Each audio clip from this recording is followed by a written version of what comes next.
बचपन से हम पढ़ते आ रहे हैं या हमें पढ़ाते आ रहे हैं। बच्चा 3 साल का हुआ तो उसको स्कूल जाना ही है। ये एक प्रकार से ट्रेडिशन बन गया है। लगता है कि एक प्रथा है जिसमें बच्चा पैदा होता है, जब तक वो बोलना सीखता है उसे स्कूल में एडमिशन दिला दिया जाता है। अगर बच्चा स्कूल नहीं गया तो वो लाइफ में अनसक्सेसफुल और कुछ भी नहीं कर पाएगा। So conclusion is study is equal to success. तो स्टडी स्टडी स्टडी। तो आज का हमारा यही टॉपिक है कि what is the right time for study. पढ़ने का आखिर सही समय क्या होता है, कैसे पढ़ें ताकि जल्दी सक्सेसफुल बन सकें।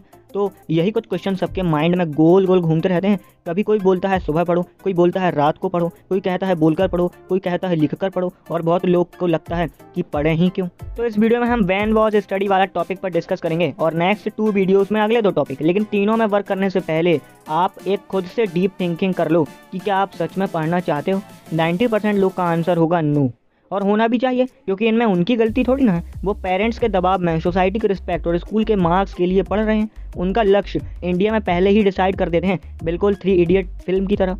ये लोग सिर्फ और सिर्फ दूसरों के लिए ही पढ़ते हैं और इसीलिए ये सर्च करते रहते हैं how do study, what will do for better result. अरे एक बात बताओ ना, आपकी कैपेबिलिटी कोई और इंसान कैसे बता सकता है यार। और जो 10% लोग हैं उनका बोलना है कि उनको पढ़ना अच्छा लगता है। तो सोचिए, ऐसा कुछ नहीं है, समझना। वो लोग ना सिर्फ डर और लालच की वजह से पढ़ रहे हैं। कैसे? ऐसे समझो, अगर पढ़े नहीं तो डिग्री नहीं, डिग्री नहीं तो जॉब नहीं, जॉब नहीं तो पैसा नहीं, पैसा नहीं तो आराम नहीं, मौज मस्ती नहीं। काम करना पड़ेगा और आराम करने को नहीं मिलेगा। एम आई राइट? किसी को कमेंट करने की आवश्यकता नहीं है। You loyal with you. अपने दिमाग से पूछो, क्या ऐसा नहीं है? लोग सिर्फ आराम और डर के वजह से ही पढ़ते हैं। अगर टाइम पर फोकस करते हैं तो अलग अलग थ्योरी के मान्यताएं अलग अलग अपने अपने हिसाब से हैं। कि कई लोग कहते हैं कि सुबह time is best for study, और कहीं कुछ फेमस साइंटिस्ट भी कहते हैं कि सुबह 9 बजे के बाद का समय इज़ बेस्ट फॉर स्टडी, और स्कूल की टाइमिंग गलत है। वही कुछ लोगों का मानना है कि नाइट को ज़्यादा काम करता है। तो अब सवाल ये है कि आखिर पढ़ें कब? तो इसका आंसर मैं नहीं, कोई नहीं, बल्कि आप और आपकी थिंकिंग ही दे सकती है। वो कैसे? ऐसे समझो, मैं पहले भी बता चुका हूँ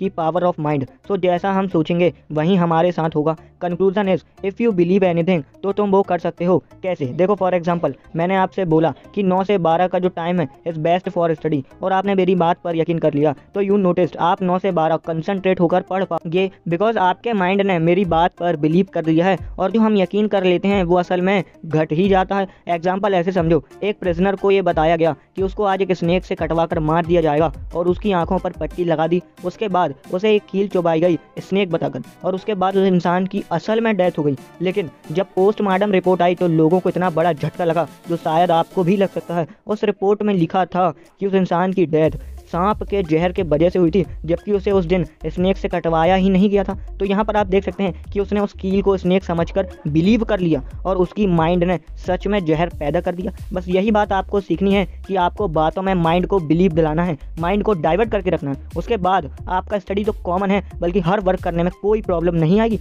सो the conclusion is mind set is equal to work done. हमारे माइंड को हम जैसा सिग्नल भेजेंगे, वॉट एवर इट्स पॉजिटिव और नेगेटिव, माइंड अपना काम करेगा। It mean it does not matter when you study, matter is आप कितना इच्छा से पढ़ रहे हो। फिर भी अगर स्टैटिक्स की बात करें तो सुबह 9 के बाद पढ़ना अच्छा है, क्योंकि फ्रेशनेस, आराम करके उठे हो तो दोबारा नींद नहीं आएगी। और साइंटिस्ट ने भी बोला है क्योंकि इस टाइम को फेवर किया है। तो ट्राई दिस। अदरवाइज कई लोगों का माइंड नाइट को चलता है क्योंकि रात में शांति होती है और उस टाइम थिंकिंग पावर अच्छा वर्क करता है। और मैं भी इसी टाइम पे अपना काम करता हूँ और मुझे इससे कोई दिक्कत नहीं होती है। सो time doesn't matter, what matter is way of thinking. I hope you all understand.